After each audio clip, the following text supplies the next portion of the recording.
On A Bit Personal, we're getting to know a leader who is enabling one of the most important technology transitions of our time: electric vehicles, renewable energy, AI data centers, and the global race to build smarter, more efficient chips. Hassane El-Curi is the CEO of Onsemi, a company that has become one of the most important players in intelligent power and sensing technologies. The chips his company builds are the ones that make electric cars go further, solar systems work smarter, and industrial machines operate more efficiently. But the story of Hassane El-Curi isn't just about semiconductors. It's about reinvention. When he took over, first as the CEO of Cypress in 2016, and then Onsemi in 2020, he made dramatic strategic pivots. At Onsemi, he shed legacy businesses, doubled down on automotive and industrial, transforming the company into a leader in silicon carbide technology, the material that's helping power the electric revolution. And he did it during one of the most turbulent periods the semiconductor industry has ever experienced: supply chain crisis, geopolitical tensions, and a global race for chip dominance. But what makes Hassane particularly interesting is his unique story, and of course his cars. In this episode, we'll explore the person behind the transformation, what drives him, how he makes decisions in moments of uncertainty, and what it takes to reshape a company with tens of thousands of employees, and what his favorite car is.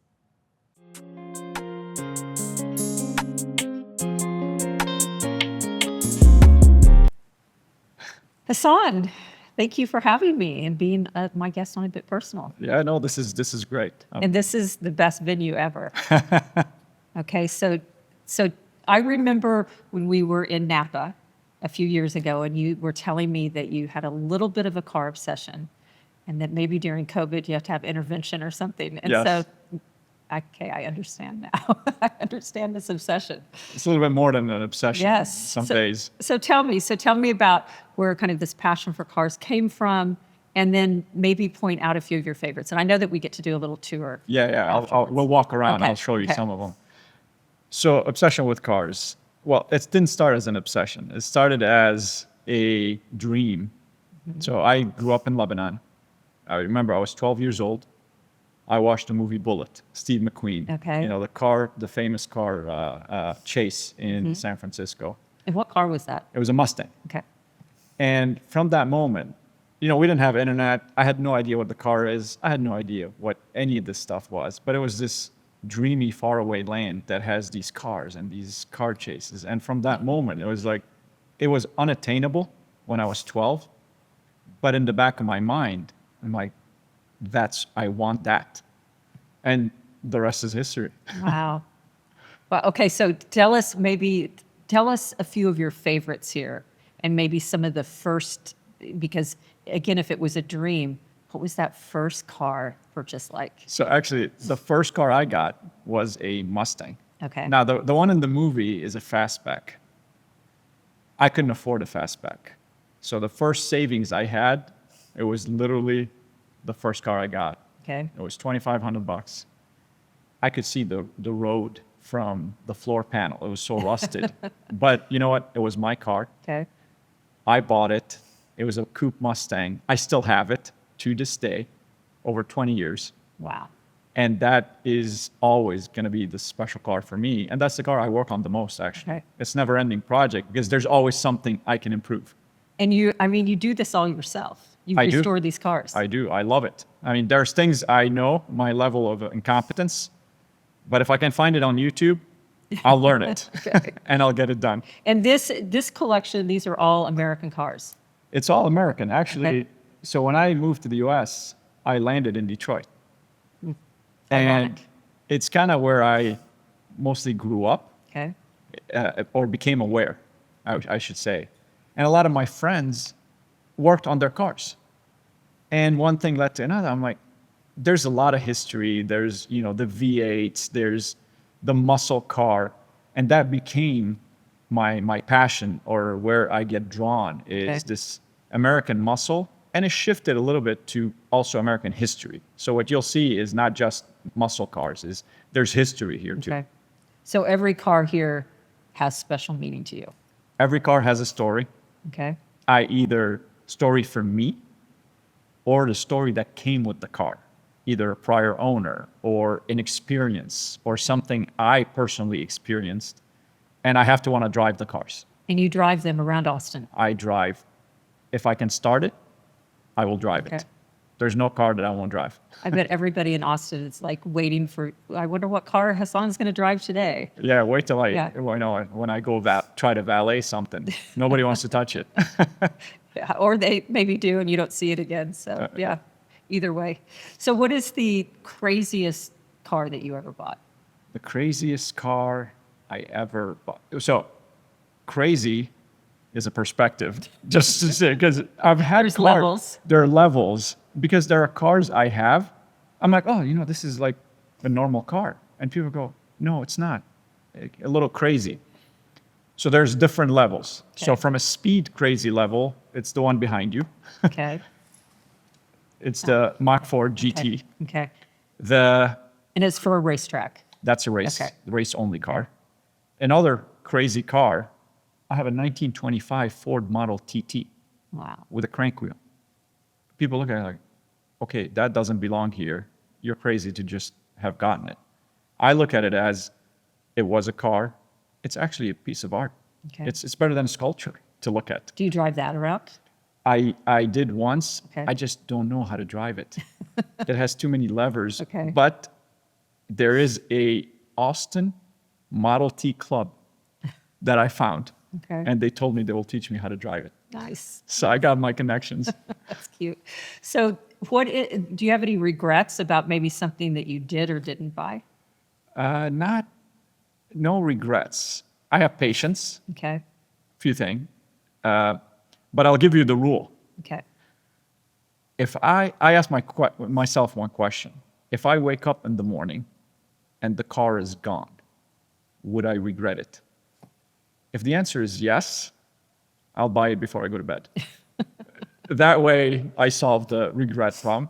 There are times where I go, yeah, I wasn't really too passionate about it, and I'll let it go. Okay. Okay. But there has to be that passion and that drive to want to have it because of the history it represents. Okay. So I think it's quite ironic that you're the CEO of a company that's powering the movement towards electric vehicles. Yes. Okay. So how do you feel about that kind of transition and the transition away from the combustion engine, the sound of it, the emotion, especially the muscle cars, to the quiet efficiency of an electric car? I mean, can you fall in love with an electric car? So that's actually a very hard question for me to be able to answer without really compartmentalizing. Okay. As a passionate car person and driver, those are the cars I get drawn to. As a involved in the community, as a technology person, the electric cars are inevitable. But I do not believe the approach is, oh, it's all electric cars or all V8s or hybrid is going to be the mainstream. Every person, the car is a personal purchase to a lot of people. Mm-hmm. I do have an electric car, Okay. but I picked an electric car that drives those emotions for me, just like any of these cars drive different emotions. So I do think you can. There are things about electric cars, whether it's the technology or, I'm not going to say the vibration or the rocking, but the humming or the audio or the noise that actually draws people to it. But you have to have the right car. I believe in car personality. Okay. If you have to find the car. One of my biggest struggles is actually finding a daily driver. I can pick out any classic car, a muscle car, and buy it no problem because it just drives that emotion. For a daily driver, I actually struggle to figure out what am I going to drive every day. Okay. And what do you drive every day? So when I'm here, I have an F-150 Raptor. Okay. So I went the pickup truck route, A true Texan. a true Texan. But what I also have is a all electric Mercedes G-Wagon. Okay. It does have a sound. I love the feel. It's very robust, but it also drives that emotion, a different type of emotion than, you know, an F-150 Raptor, but nevertheless, it drives an emotion. Okay. So to answer your question, you know, can you fall in love with an electric car? It depends what you're looking at, what you're looking for in a car. And I always look for a car that fits something I'm looking for, whatever that is. Okay. And I think people will learn that, just like we learned how to love V8s and then high power V6s and so on. Everything's got a time. Okay. And so do you think that the fact that you are, you know, such a car enthusiast actually helps you in the industry and helps, you know, maybe as the electric car transition occurs, that you can offer a perspective that maybe others couldn't? And I want to believe that I do, Okay. because it's like the compartmentalization I talked about is I'm in both. I'm in both with passion. I'm in electric vehicles as an industry, as a company, and 100% passionate about that and the possibilities of what that brings for the industry. On a personal level, I am passionate about, you know, internal combustion engines and big blocks and so on. So from a perspective, I don't look at it as one versus the other. Okay. There's always a balance. And I think companies that strike that balance, because there are people that don't want an EV not because they don't like it, because their use case doesn't support an EV today. And that's okay. Why is that a wrong decision? Right. So if we just look at it as a balanced perspective, as an optionality, then I think the industry will be much better for it. This episode is brought to you by Morgan Stanley. Morgan Stanley celebrated its 90th anniversary last year, and its tech investment banking team has prided itself in working with the most innovative entrepreneurs and leadership companies for decades. During that time, they've led IPOs for hundreds of tech companies, including Apple, Arm, Astera Labs, Broadcom, Cisco, Facebook, Google, NVIDIA, Salesforce, and Uber. In addition, they worked as a trusted advisor and executed thousands of M&A transactions for some of the most industry-defining deals in technology. Throughout the years, Morgan Stanley's tech investment banking team's success has been achieved by dedication, consistency, and a North Star purpose of helping its clients to maximize their opportunities and overcome their challenges. Now, let's get back to the episode. Okay, so what excites you about the electric car from a technology perspective? Maybe some of the new innovations that are happening today. When the electric car, to me, is like a blank canvas, and it's a platform. And the opportunity that the industry has is to redefine what a car is and what a vehicle is. The thing that excites me, you know, coming from an internal combustion muscle car, I love the torque, for example. Needless to say that I go through a lot more tires than I typically do, but I love the torque. I love the technology in it, because when you have a blank sheet of paper, a lot of the strings attached to legacy way of making vehicles get dropped. So that's what I really find the passion in electric vehicles. It shifted from under the hood to in the cabin. The drivetrain is almost transparent, other than, you know, the torque and the horsepower and the responsiveness. But that fundamental technology and how much technology goes into an electric car to me is amazing. And we're just getting started. And that, I think, is where the future of, I would call it the e-mobility, is going, is creating that experience for us, whether you're a driver, but more importantly, it's focused on the passenger also. Okay. Because the driver now sometimes is a passenger for autonomous vehicle. So it redefines what does it mean to commute or what does it mean to drive a car. Okay. And that is an opportunity to bring in more perspective. And so we were talking earlier about the Chinese car manufacturers and how, I mean, the innovation is really unbelievable. So what are some of the most exciting things that are happening there? So it's a couple of things in China, EVs, which is very, very commendable also. It's not just the innovation and the level of innovation. It is the speed Okay. by which they innovate. It's just unbelievable. Year after year, I go to the Shanghai or the Beijing Auto Show, the automotive auto show in China every year. And every year, like leaps of technology that we usually have been brought up or trained to look at every 5 years. Okay. That gives a very different perspective to the rest of the world, that's the goal. And, some of the technology, for example, from last year, adaptive suspension. We all know adaptive suspension existed. The innovation that I saw in China was dramatically different than the innovation that I'm used to with the suspension. Dancing cars, the social media took it Okay. as dancing cars, literally dancing. Now, nobody needs a dancing car, but it's the responsiveness of the suspension where if you go over some of our roads, you actually don't feel anything. The car is flat. The wheels are bouncing all over the place, but the car is flat. That's innovation that touches the experience and the experience that somebody feels while driving. That's innovation, not for the sake of innovation. Although, marketing was cool with the dancing car, but it's innovation that actually targets aspects of life. If you're having a drink in the car because the car drives itself, I don't want to worry about spilling. The car handles that. That's innovation with a purpose. So we That's can what drink and drive. Coffee. Okay, so how are the U.S. or European car companies going to ever keep up with that? Not by redoing the same things we've been doing for forever. Okay.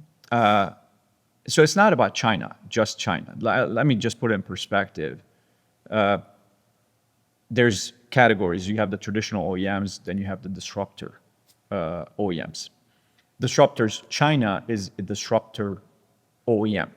And I mean that in a good way because most of the CEOs were not car CEOs running internal combustion engines, and they had to make that transition.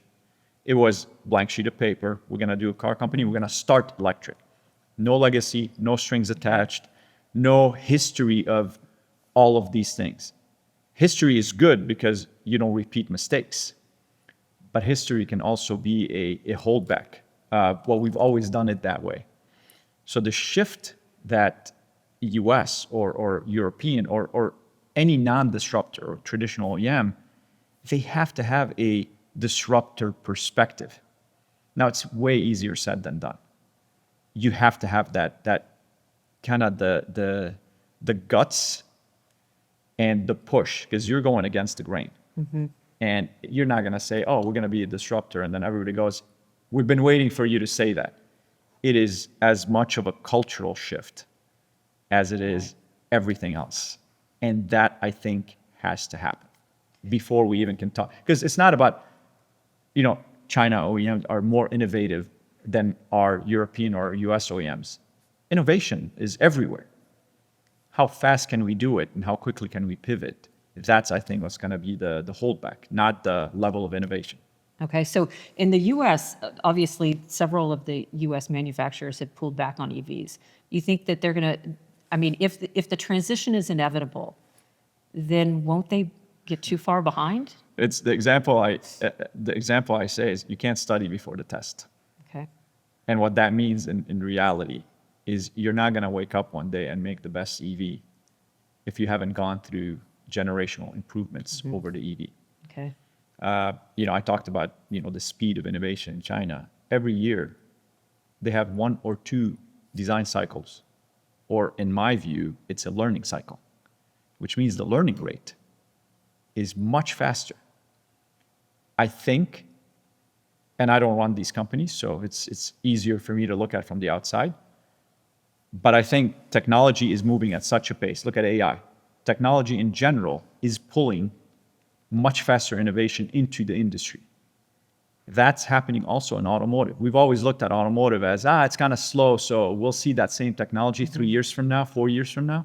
We're seeing it within a year from when it gets introduced in general market. Right. You can't do that if you're still thinking about the approach of car making the same way or incremental. It has to be a leap.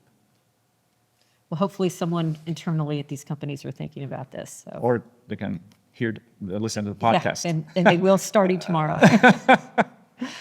Okay, so one of the best parts about this podcast for me has been learning sort of the stories about where people come from and how impactful.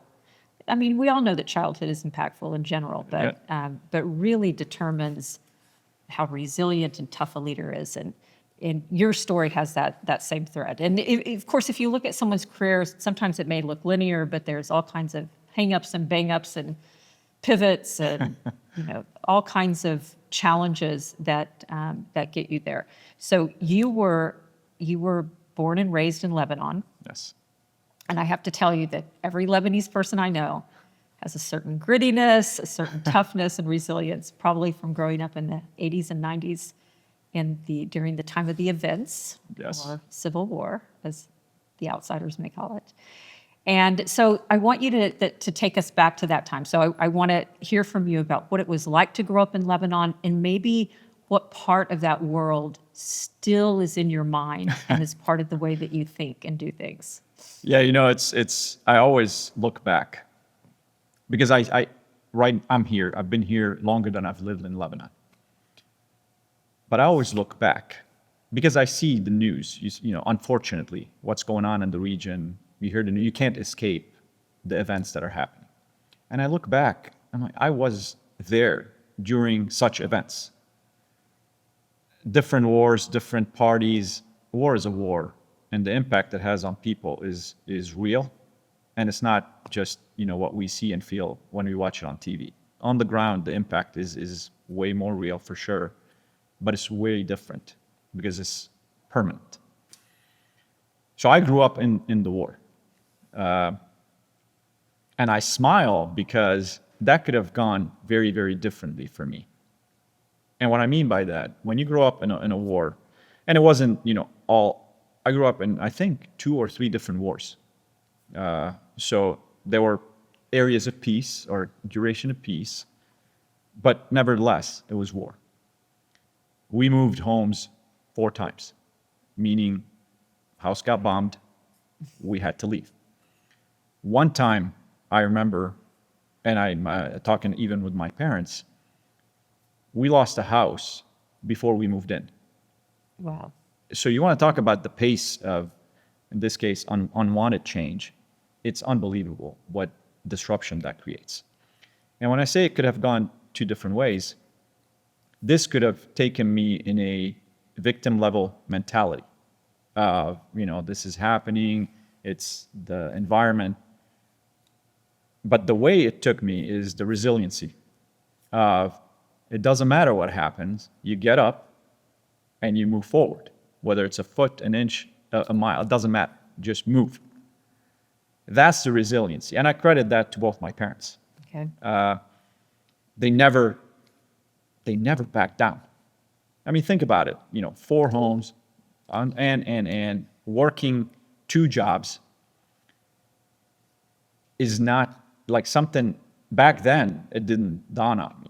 But now when you sit and I reflect back into, that's interesting how I got here. And I reflect back, I credit both of them because they abstracted a lot of that day-to-day chaos and unintentionally put me on the resiliency path versus, I say unintentionally, maybe it was intentional, but it's that resiliency in them that was passed on to me and my sisters. And I think that is what shaped me moving forward. And it shapes me in every decision, whether it's, risk or fearlessness, whatever it is, there's not a problem big enough that I won't take it on.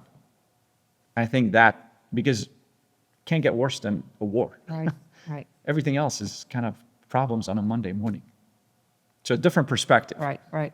Yeah, so talk a little bit about maybe either particular events or circumstances or even people that had a big impact. You talk about your parents that you can actually point to, okay, this is why I behave as a human or a person this way because of something that happened.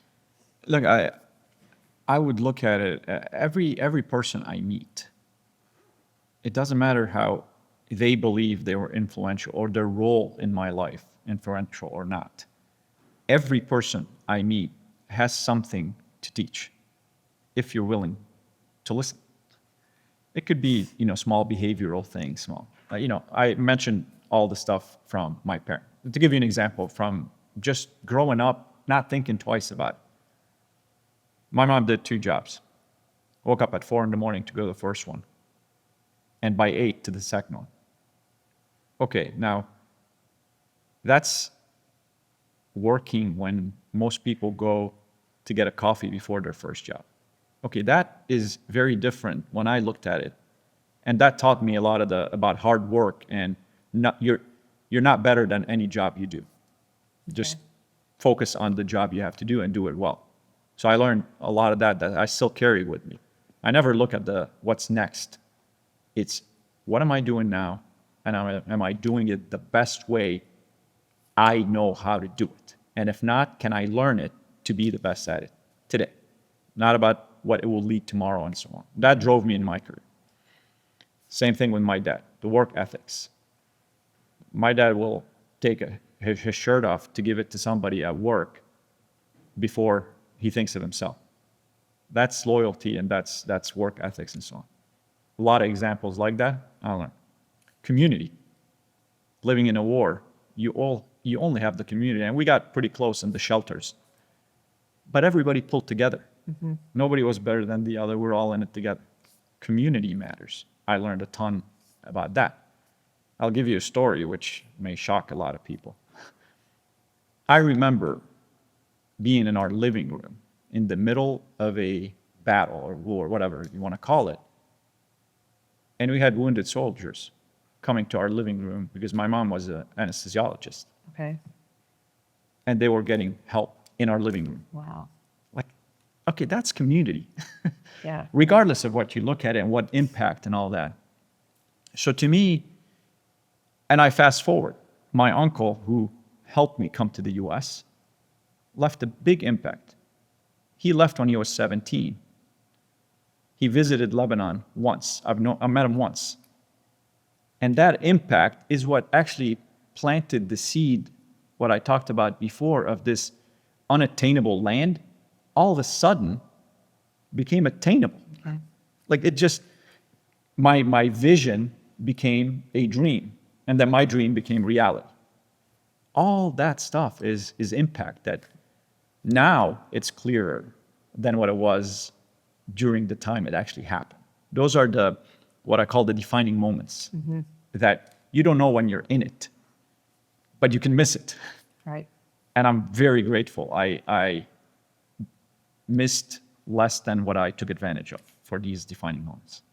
Yeah, and you talk about community. We were talking earlier about some of the philanthropy you do. So you have carried that forward to your work in Austin.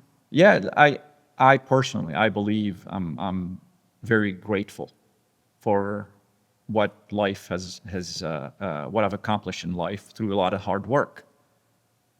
But nevertheless, I'm always grateful and humble. I don't believe I've achieved something that others cannot, and so on. And I have a philosophy is I have to pay it forward. I got an opportunity to come here to the US and be able to provide whether a job or whether a service or whether to a lot of people I meet. Now I'm fortunate that I have the means to pay it forward in multiples than what I did when in small things before. And that I don't want to lose. I always want to continue because what else is there? Right? Yeah, I love that's that's what's there, is making everybody around you feel like they're also making an impact. Yeah, very nice. So as you were growing up, how was success defined in your household? I mean, what did your parents want for you eventually? So in Lebanon, every parent, you had to be either a doctor, an engineer, or a lawyer. That's it. I wasn't going to be a doctor. I can't stand the sight of blood. mine or anybody else's. So that was way out of the question. But I knew I was going to be an engineer because since I was young, I get the Christmas toys and so on. My first reaction was take it apart. Okay. I just take it apart and make stuff with it, other things with it. So I knew I was going to be an engineer, that I wanted to build things. So that for me was, and my parents saw that. And were there any other engineers in your family that you emulated? So my dad was an engineering background. Okay. And he supported it. So when he started seeing I'm taking stuff apart, parents would be like, it's a brand new toy. You just broke it. My parents go, there may be something there. So he got me a soldering iron. Okay. As the next gift. I'm like, great. Now and I started buying these kits and building my own stuff and soldering, and I just loved the whole electronics. Okay. So that's actually where my passion started at a young age, of just building kits and making stuff work. So that was success. Okay. Do what you love and do it with passion. And another thing, always, which, again, I carry with me, never envy anybody's situation. Okay. There's always a reason. So that's why it doesn't matter what I achieve from success or what others see it from the outside and all that. Whatever I get to, if I feel that I've accomplished to my level of capability, then I'm successful. Okay. It's not measurable. It's felt. And I'll be honest with you, the only one that matters is what I feel. Okay. I'll be selfish about that. I don't care whatever I accomplish in life, and I'll give that to everybody, including my daughter and a lot of my family. Success is not measurable. If you achieved what you wanted to achieve, then that's it. It only matters to you, because you're by yourself sleeping at night thinking about it in your own head. What have I accomplished? And you just have to be happy with that. That's what I was taught. What I was taught. It wasn't the more and you need the next one and the next one. It's not about that. But at the same time, your parents must be so proud of what you've accomplished. Believe it or not, well, they are. And they're very proud of me and my sisters. We have different ways we went in our careers, but they are proud nevertheless, because the measure of success is very different for each one of us.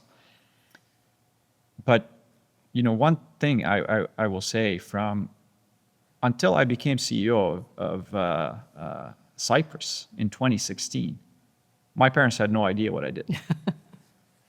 Because it wasn't about, people ask me, even when I used to visit Lebanon, what do you do? What do you do? Oh, I'm an engineer. Doesn't matter if I was the executive vice president or running a big group or an engineer.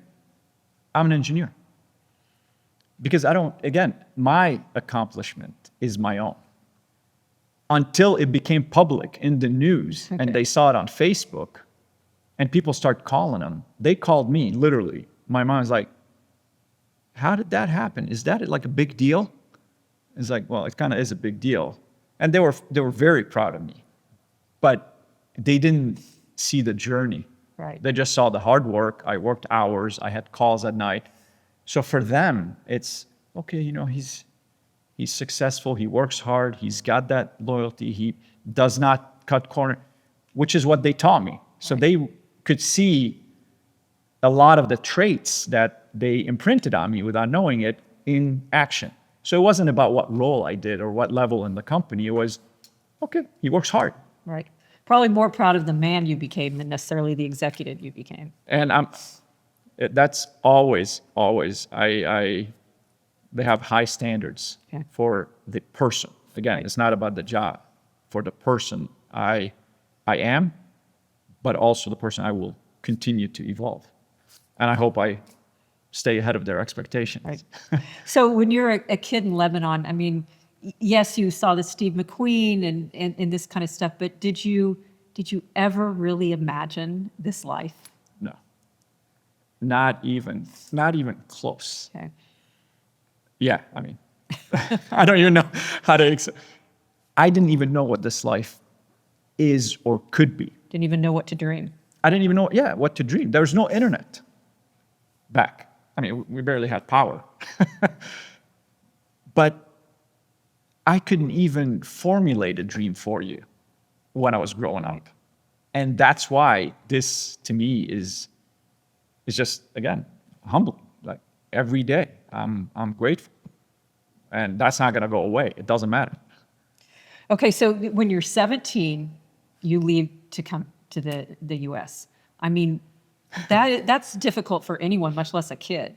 And so you had one uncle that you saw that did it. So tell us a little bit about that journey. So what prompted the journey, and then, maybe what it taught you about, identity or resilience or any of these other lessons.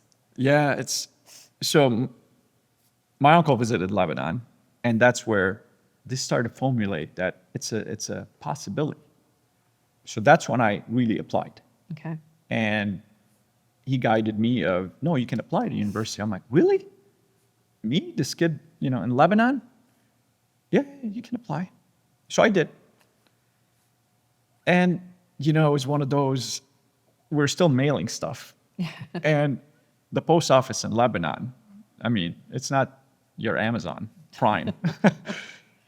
So I applied then. I got this letter. I don't remember the date. August 16th, 1997. My I-20, which is like the student visa. It's not a visa. I had to go and apply for a visa with that piece of paper.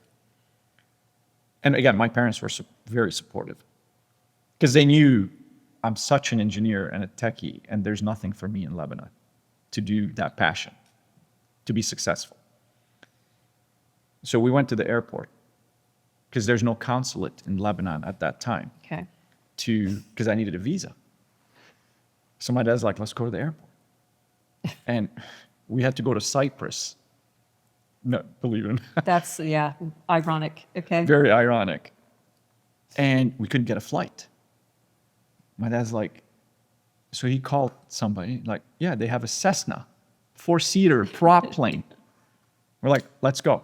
So it was the pilot, my dad, and me. We took the Cessna over the Mediterranean to go for an hour. I'm like, I don't know if I was scared or excited or adrenaline or all of the above. We get there, I go to the consulate, I apply. They're like, oh, you got to come back tomorrow. I'm like, tomorrow? I literally took a plane like and then I got my I-20. That's day 2. Okay. Went back to Lebanon. The pilot waited for us, flew back, packed, and I landed. I have the stamp from Chicago on August 22nd. Wow. So there was no time to think or what to think. From the moment it became real, getting that in the mail, to the moment I find myself in the US, it was, 5 days. Wow. There's nothing I can think Incredible. about in 5 days. I don't even know what I was thinking on the plane, or if I thought it was like some, candid camera. Somebody's gonna pop, like, we just turned around and going back to Lebanon. So that's the emotion that I could just imagine I was feeling. And that's how I came to the US. And I don't know if you know, I'm French educated. Okay. So went to French school. So totally different. Yes. And here I am. I mean, I learned English from TV, from, as like 1 hour per week in school. So I could order food and ask for the bathroom and all of that, but speak in English, never spoke English before. So I land here, and my cousin is in Michigan, and I'm very grateful for him being there, and I've never met him before. Okay. So his wife's family was there. They kind of embraced me and the family. So I had that family that Is that why you chose Michigan? chose Michigan. Well, automotive and engineering. Okay. But the tie to Michigan was family. But I landed in the dorms. And I lived in the dorms with people I've never met. But I immersed myself. in that culture and the community, because I'm like, I'm here now. This is life. This is my life. This will be my life. I never had the, oh, I'm going to go back to Lebanon. I came here on that journey, and I had no intent on going back. Okay. And that was That's it. still true today? That's you still don't think true you'll end up back in Lebanon? No. So how long did it take you to get to the point at university that you're having conversations with friends in English? It took a little bit because, of course, my friends were very nice, very good friends, but I got so much heartburn from my French accent at the beginning. And if I didn't know the word in English, I'll throw the French thing. And of course, everybody's like, woo, woo, woo. I had to deal with all of that, all in good spirit. And I still, friends with a lot of my college friends. And that just changed I don't know the moment, but somebody told me, like, when you start dreaming in English, you kind of got it. And I remember one day I woke up and I told my roommate, I'm like, I had an English dream. We're good. Or you get the humor, and that Or takes get a little the while humor. as well. But yeah, that kind of was what I had to think through. But the other thing is, I was embedded in. I could only speak English. So that got me more. I had no choice, and that's why I always have to immerse myself in the environment I'm in. I don't go to an environment and want to keep the status quo. I've done 2 expat assignments in my career, and both of them, I immersed myself 100%. Where did you go? I lived in Germany for 3 years, Okay. got my own apartment, learned the language, and how I learned it is that Monday, Tuesday, Friday, or Monday, Wednesday, Friday, English days, I'll speak English. Tuesday, Thursday, you all will struggle with me with German. And, I used to go to the bar, speak German. I just got myself into it. And I lived in Japan for a year. Okay. Same thing. I got a small apartment in Kawasaki with the landlady was old, nice landlady, spoke no English. Nobody I knew spoke English, but guess what? Sign language also works. But I didn't live in a hotel or in, the expat quarters. I live by the train station. Why? Because I want to know, Okay. I want to get that feeling. It's an experience. Yeah, no, I love that. You don't want to miss it. And now you become a Texan. Can you say y'all? Do you have any? Y'all, sometimes it comes out. Sometimes I type it too. But yes, I love it here. Yeah. I mean, I came here. It started from work, but I love the community. I love the food. I love the atmosphere. And there's something about Austin. And I tell people, same job, same everything, same intensity, same problems, but somehow when I hang up the last call, I feel relaxed. It's not like a continuous motion. So I kind of like it. This is my Zen place. Okay, that's very cool. So tell us a little bit, maybe some highlights from both your academic career and then your professional career that you think put you on the path to where you are today. So, people may not know or believe this. I never had a thought that I'm going to work so I can get to a CEO or work to get to a upper management or management. And that's shown in my career. So I did a electrical engineering undergrad with a concentration of electronics because I wanted to be an engineer. I loved doing the stuff from when I was a kid, making boards and so on. Then I got my master's, and people are like, oh, get an MBA, you can go into it. I'm like, I don't want to go into business. But I do want to manage groups and so on in engineering. So I did an engineering management degree, which is kind of it was new at the university. And it was kind of half MBA, but half engineering, decision-making, risk-taking, engineering, and so on. So I did that because my intent was always, I want to stay in engineering. That's what I love. Fast forward, I found myself, again, engineering, but I started solving business problems. Like things are broken, I'm like, I'll fix it. Oh, the P&L is broken. Well, we can make money. Let's figure out how to make money, make new products to solve the P&L problem. So everything became that. And then I moved to Cypress. And that was I took a step back. So I was a senior system engineer. I was designing brake systems for cars. Okay, so you start out in automotive. Continental. Automotive my whole career. And never even in university ever thought about semiconductors or? No. Okay. I used semis, but never designed a chip in my life. And it was 2007, and I could see the writing on the wall with the automotive. It was the 2007, 2008, the bailout, all of the struggles in auto. I said, I want to get out of automotive. Believe me, look where, how ironic things. And Cypress came out, like, oh, they want to start an automotive group. I was like, I want to get out of automotive, but it's semiconductors. So I did the interview. I'm like, wow, that's like really good technology. I remember and if I had that technology in my current job, my current job would be way more powerful. I said, okay, I'm gonna go figure out what that does. So I took a step back. I started as an application engineer doing tech support, like literally in the bullpen, taking calls. It's like, yep, it's something new. I'll do it. And I learned from everybody around me. I learned from I wasn't good enough. I wasn't better than any role that was thrown at me. So I did that. Then one thing led to another. I'm like, oh, we're doing, cap sense back and the touch. Well, cars got a lot of buttons. So I started making these demos because I love making boards and stuff. And I started promoting it to the OEMs. Then, there's traction. Then touchscreens came out and we're ahead of the curve. So that's how I was trying to solve engineering problems. And all of a sudden I'm like doing business development and then successful. Customers are actually wanting this stuff. It's like, well, I need to understand the P&L to see how to spend the money in OpEx and revenue. So I learned that from my managers.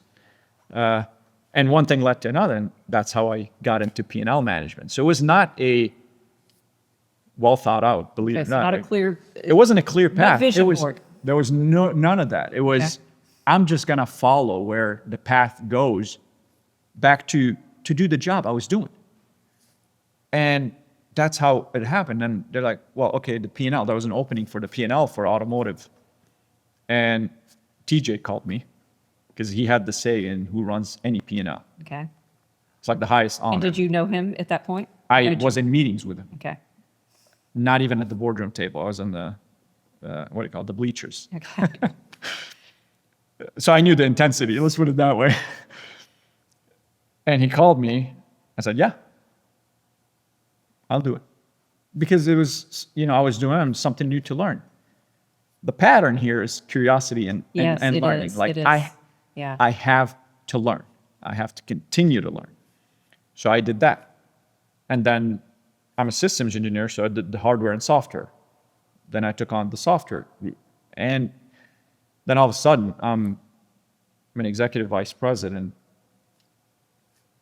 relatively speaking, early in my career, that's running almost half the company. Wow. But I loved every moment of it. Why? Because I was learning. Either I was learning on my own, just figuring this stuff out, the strategy and all of that, or I was learning from TJ, which is a very different type of learning, but nevertheless, it was learning, tough love learning. But I learned a ton. So that's the pattern why I always say I have to focus on what the role is. What led me to P&L management was not a trajectory or a career path that anybody defined of the next natural step is P&L that gets you into business. I was doing the job, and to do my job well, I had to understand how OpEx works so I don't overspend and miss my boss's budget. So that's how it all happened. But no intent of that's where I'm going to be. And then when the transition for CEO happened, again, the board did what the board needed to do. Did TJ pick you out and say, this is the guy? Believe it or not, I'll give you a little insight. So no, because the board was looking for a change. Okay. And we had an office of the CEO for 4 months while the board is doing a search. Okay. And I remember we created the strategy. I created like what I think should be done. And I went to the board. I said, look, whoever you're going to get, because the internal candidate was not, I guess, high on the list. I said, whoever you're going to get, it's going to take him 6 months to find the bathroom. Like, here's a blueprint. That's the Cypress 3.0 that became the brand. Their blueprint, just give it to whoever you pick. And then they can at least start there, and then they can do whatever they need to do once they get their arms around it. And that was 2016. Remember, 17, 18 was like the boomer shortage. Right. So I wanted that. I'm like, don't miss. And then the board's like, well, can you do all this? I'm like, well, I wrote it. And that's how I took it. It wasn't even like I was doing it because I didn't want the opportunities to be missed. Okay. And then I ended up doing it. And we delivered great for everybody. Right. It's the year that I met you. I met you maybe 3 months after you took the job. Yeah. We were at the BMW, again, ironically, the All BMW cars. Museum. Yes. Always about cars. Yeah. Always comes back to cars. Okay. So that's a great story. So you turned Cypress around, and did that blueprint say anything about that you would eventually try to sell the company?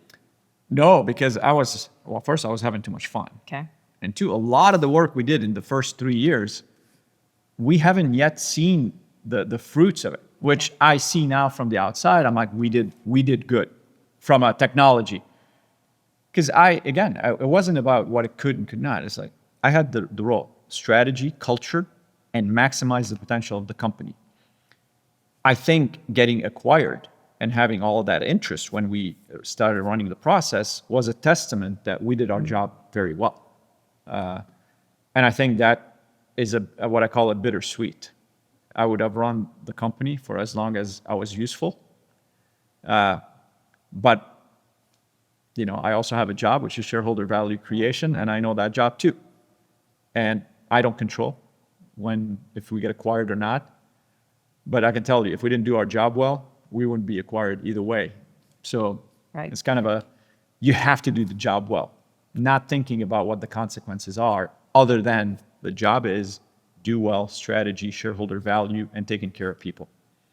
You do all of these, what happens next is not in my control. I don't spend time worrying about outside of my circle of influence and control. Yeah, I think you have that reputation too, and a great reputation on Wall Street, being very focused on shareholder value. So I think that works. So sold the company for $10 billion to Infineon. And so what did you really learn during that process that you then took on to On? People are the most important, asset in the company. Everything else comes next. I had a great team, and a lot of those my team members from Cypress still with me today. And I credit them for a lot of the work we did at Cypress, and I credit them for a lot of the work that we've done at Onsemi. So that, I think, I will always carry is the power of the people and what they can do. We can move mountains. And when I started at On, it was a mountain that we had to move. Okay, so tell us about that. So you look at the company, did you understand the problems that you were walking into? So just to remind you, I started in December 2020. Okay. It's like COVID. Yes. Everybody's working from home. People didn't even want to come back. So that's what I walked into. Now, a lot of people think, when you do the CEO job, you do diligence, and some people do. I didn't do a lot of that. And not because, I wasn't interested. I didn't do it because I don't want to be biased. A failure mode in leadership is bias, especially blind bias. So I was very intentional. I said, I don't want any material. I don't want board material. I don't want any of that. Okay. I did my work based on earnings reports, customer, whatever I could, and what the analyst reports wrote, what the analysts wrote about that transcript or the earnings call. And the strategy was a lot of technology, nobody has any idea what to do with it. Simple. So that's how I created strategy. Before I walked in, and I knew it was going to be cultural, but I knew the company from the outside because, Cypress, we did microcontrollers, and On was always seen as a credible, high-quality company on the same board. So tangential, we didn't compete with them. So I knew there's good bones, Okay. good technology, good people, but it needed a strategy and the focus that I knew I could bring. So that's where I took on the role. I can do, and I can do it well, not because of my experience at Cypress. Every company is different, but because what I thought the company needed, and do I have that, and am I passionate about the technology? And that's how I said, I'm taking the on. Now I started in, there's nobody in the office. How are you going to turn around a company, change culture? This episode is brought to you by GSME. GSME is a leading global provider of tailored silicon solutions dedicated to empowering semiconductor and system companies with cutting-edge technology and unparalleled expertise, founded in 2022 by Farhat Jahangir. Its comprehensive range of services include end-to-end chip design, full turnkey manufacturing capabilities, rigorous quality assurance, and strategic incubation to help its partners bring innovative products to market. At GSME, they are committed to transforming semiconductor manufacturing landscape by optimizing processes, accelerating product development cycles, and ensuring faster time to market for next-generation applications. GSME gives full visibility of the supply chain to its customers. Now, back to the episode.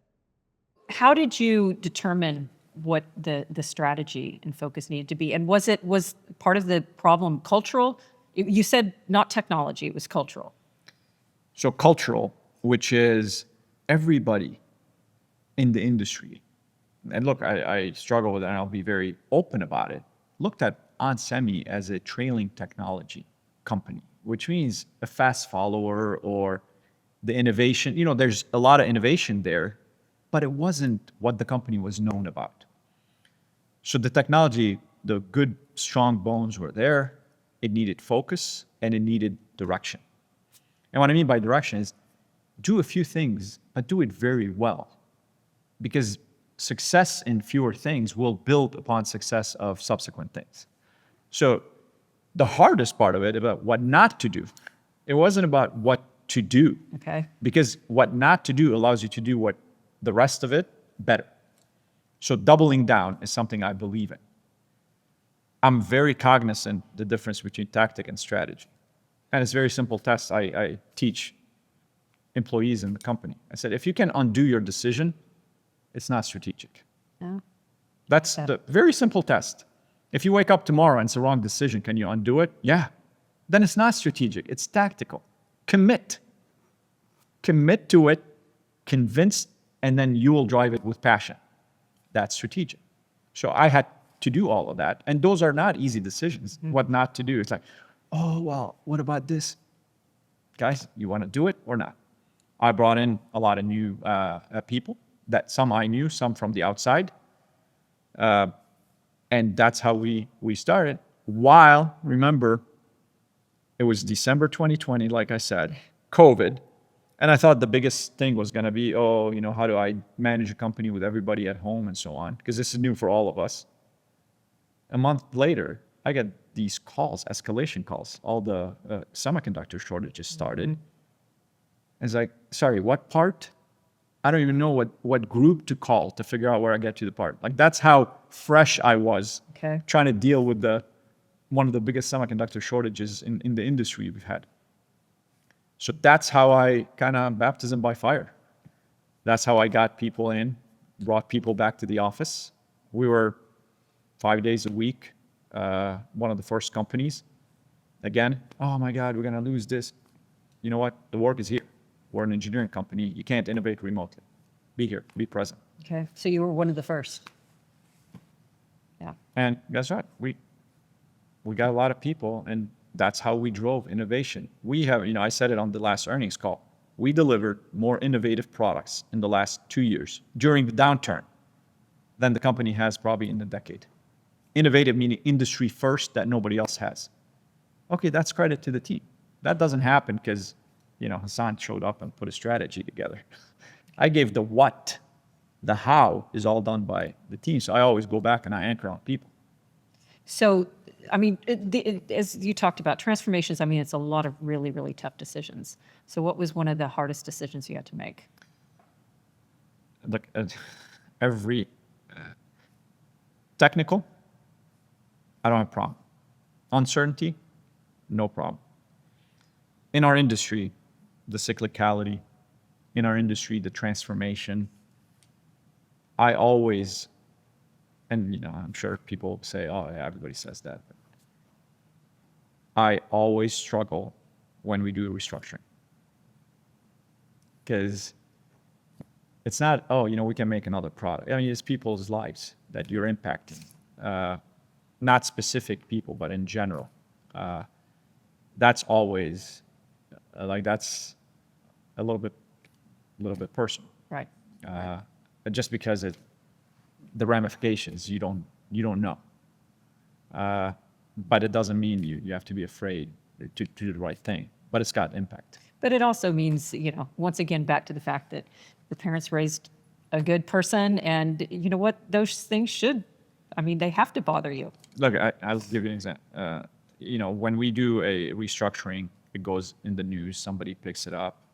My mom calls me and she goes, hey, I heard you guys are, impacting a lot of people. I said, yeah, it's unfortunate and so on. She goes, well, couldn't you have done something better? She goes, that's tough.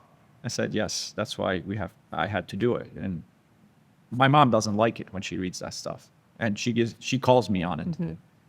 But that's the backdrop that I have to keep anchored on it. And it's still to this day, still happens. Right. No, that's great. So I know that we don't have very much more time, so I could go on at least another hour. Okay, so a few questions about, I think that great careers are, you often, it's choosing uncertainty over comfort. And you've talked about that sort of time and again. And a lot of times it is the failures or the challenges or the fears that really make a great leader. Mm-hmm. It's not always the successes. So what are some of the challenges or failures that you can identify that made you even a stronger leader? So a lot of it, I look at failures as just practice. Okay. So I don't look at it as really failure in the sense of, I got to be down on it and so on. So failure is like, yeah, we tried, didn't work. I'll try something new and so on. So failure is a learning cycle to get to what you want. So I never anchor on those. Challenges I've had. And look, every day I wake up is like a new challenge, especially now in our industry. There's nothing that goes according to plan. Nothing. Except technology and what we decide to do. Mm-hmm. So I anchor on that. But I'll give you a personal challenge that really made me think about possibility and change things I do. When I took over as CEO of Cypress, first-time CEO, we had a proxy. I don't know if you recall, but we had a proxy battle with TJ at the time. Okay. And they don't teach you that stuff in school. Mm-hmm. And personally, I was going through a divorce. So these three things, all on top of each other, I'm like, this is gonna break somebody. But that's where the resilience, that's where I learned compartmentalization. That's what I learned about just focus on things I control, my circle of control and influence, nothing outside of that. And that taught me a lot about how to approach any problem. There's no problem big enough if you approach it, calm, collected, curious. I learned that from a coach I had. So it's not like I didn't make it up, but that's an impact. Back to your first question, mm-hmm. People that impacted me, I got an executive coach when I first became CEO to help me think through, not to do my job, just to communicate to 6,000 people from my 200 before. And I still use that to this day.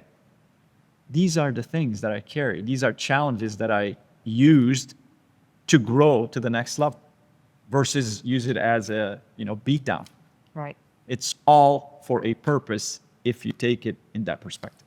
So the challenges can help motivate you. Yeah. It's just another mountain to climb. Yeah. And so what about, how do you, we talked earlier about how the semiconductor industry is the most challenging industry, and we're biased, right? But it seems like it is. And, how do you escape that? How do you replenish and get the energy that you need and the stamina that's required to make it in this industry? What role does your family play in that? So family plays a big role. It's kind of an anchor. One of the things I learned in the challenges, that I explained when I first became CEO, is work-life balance. I don't look at work-life balance 50-50 or 60. It's be present, no matter where. If I'm working 90% of my waking hours, then be present 90%. But that 10%, you better be present with the family. So it's about presence, Okay. not about percentages and all that. So one thing I learned through my experience, and as I grew emotionally also, is just try to be present. It's not easy. It's hard in our roles, but try to be present. And that I did it for survival, really. But I found that it actually helps me replenish, because when you're present, you're disconnecting from the Right. chaos. So I have that. The family is one. If the family is not around, this is my my place. You'll see. Your zen, you said. My zen. So in front of us, I have my work shop. I work on a lot of cars. I make my own boards. I design my own PCB. I write my own programs. I install in cars. There's nothing I won't do. And then you'll see I have a TV next to the car where I work. And if I don't know it, I'll go on YouTube and learn it. I'm curious enough and handy enough that I'll learn how to rebuild an engine. I won't weld because that's structural and I don't trust myself. But these are the things that, believe it or not, ground me. Right. And kind of zero me in on. To this day, I'm an early riser. 6 a.m. I actually code. I write code. Okay, so you created an app to manage your cars. I did. I was managing cars in Excel, and it was such a chore and a time sink. So I created an app, and now we launched the app. Because why? Because people asked for it. I'm like, yeah, sure. So we launched it, but I still use it to manage my cars. So But I didn't do it. I'm like, there's vibe coding, there's all of that. Everybody's talking about it. I'm the kind of person, I'm going to learn by doing. okay. So I'm like, but I have to do something that I'm passionate about. I'm like, I can take my Excel file, my gigantic, complex Excel file, and see if I can build an app. And sure enough, Just in case you need a second career. in case I need a second career, I can vibe code like a lot of them. But yes. That's great. Okay, so this has been fabulous. Again, I think that we could go on for at least another hour, but we'll give our audience a break. And I get a tour. Yes, Get for to, sure. highlight some of your favorites. Yes. And so here we go. All right. Okay, so give us the tour. Okay, so this is amazing. This is epic. So you have to maybe walk us through some of your favorites or some of the stories behind these cars. Yeah, so every car here either has a story by itself or a story for me. Like a Corvette, that's a pace car, Indy Okay. 500 pace car edition. I go to the Indy 500 every year. I go to the race, love it, part of it. You guys are sponsor? We sponsor Okay. as part of Onsemi also. The one next to it is Burt Reynolds' car. Oh, no way. Okay. So that was his. Smokey and the Bandit. Yeah, and then you can't have a American car collection without having Shelbys. Now everybody knows this one. Okay. This is actually a Shelby Series 1. That's the Carroll Shelby's car. Wow. that he built. This originated as an AC Cobra. So again, history. That one will unveil, not today. Ah, But it's that a is a secret. very Okay. historic vehicle that's coming out. Mustangs. I couldn't get the actual car from Bullitt, but that's the closest one. It's called a KR, GT500 KR for King of the Road. So again, you see muscle car. That's my 1925 and 1931 race car. You want to talk crazy? People are like, what is this doing in this collection? But just think about it. Cars were made 1925. Now, I do have to point something. Okay. We talked about technology. We do technology. Okay, this here, radiator cap.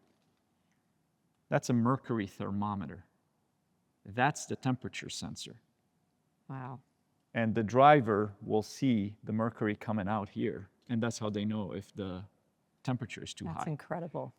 Like, I live in technology every day. I think this is the coolest invention That is ever. cool. That is very cool.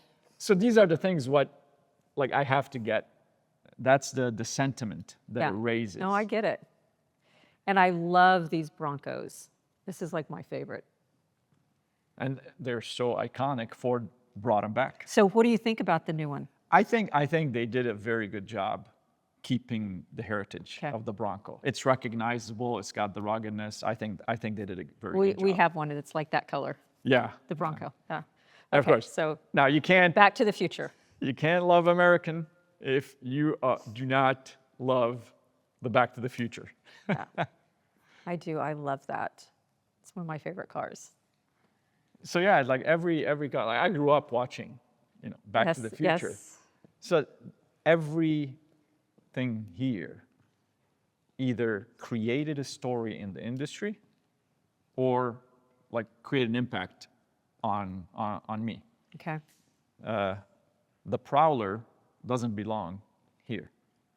But I remember the day it was announced. I was in college in Detroit. And I remember looking at this car and it's like, this is the most futuristic car I have ever seen, open wheel front. And it didn't do very well. I was going to say, do you remember, did people drive that? I don't. It didn't do very Okay. well. It's hard to drive, it's hard to see, but Okay. I love driving it. It's actually, so this, you're gonna Is it talk about fast? small, it's not very fast, but you gotta call it a small dream come true. Like I was there when that came about and the industry and the reaction. I remember how I felt. I'm like, I wanna feel that every time I drive this car. So I got it. So it's not because it's luxurious. It brings a feeling Okay. in me that I want to experience every time I drive. And this is true for any car here. So I remember also that you are a fan of Ferrari, and we cannot not talk Yes. about Ferrari. Give Benedetto a shout out. That's right. Okay, and you wanted the SF90 when we were in SF90 Napa. Spider. Yeah, yes, When we were yes. there. Okay. So you remember how long I've had my eye? Yes. It's still. Okay. Still the car I want to get. Okay. And I got my eye on a SF90 Spider, the Okay. convertible. Okay. What about you're going to get the Luce, the electric? Actually, I saw the, we talked earlier about the sound. And actually, like, you want to talk about an engineering marvel there. Okay. The sound, I think, is very unique for that. So, again, it's going to bring emotions in me, and I'm going to drive it. Okay. We'll put you on the wait list. That's right. I gotta get with them and be like, That's right. come on, make me a Ferrari guy. I'm excited. I think that maybe they're going to unveil it in maybe May, June. Yeah, that would be great. Okay, so this is special. So you actually work on your own cars, as you discussed, Yes. which I think is fascinating. So this is, by the way, this is the first car Okay. I've ever bought Wow. in this whole So collection. you were in college or out of college? I was out of college because I didn't have any money in college. Okay. Even $2,500 that I paid for it. So I still have it. I still work on it because it's always it's my platform. Okay. So the interior is ripped up. There's 100 wires. Let's see if we can get this interior over here. So, obviously for a period of time you did drive this. I drive it. I still drive it. I Okay. mean, that's why it runs. That's why I have the exhaust here, so I Okay. don't get suffocated with. But this looks like it's unmanageable. it really does. But I will do all work on my cars. I will document it. You can see my label maker gets a lot of use because hilarious. I will work on it for an hour, kind of zen, and I may leave for a trip for a week. And when I come back, I have to know exactly where I left things off. So I'll write down, like, the last thing you did was this. So when I come back, I'm like, oh, okay, I remember. So I can keep up. So it's a continuous project. It's not a, so I like it. This is my workbench here. I do all my own electronics. I do all my 3D printing. So Where's your 3D printer? Oh, I'll show you. But Okay. like the dashboard, Okay. it's 3D printed. Oh my gosh. Fingerprint start. You want to talk about how I use technology in older cars. So screen, fingerprint, it's going to go in here. And That's that will go in the car. So incredible. that's the new dashboard that I'm Okay. working on that's going in here. That's why it's all, the wires are out because I'm connecting it to my own electronics, which I also do. The only thing that changed is now I can't see very well, so I need to get an electronic scope so I can see, because my eyesight close is not what it used to be. But yeah, so everything, I have everything I need to work on a car. This car is done. I'm gonna get So it. what's the story behind this? So that's a GT40. That's the Le Mans car.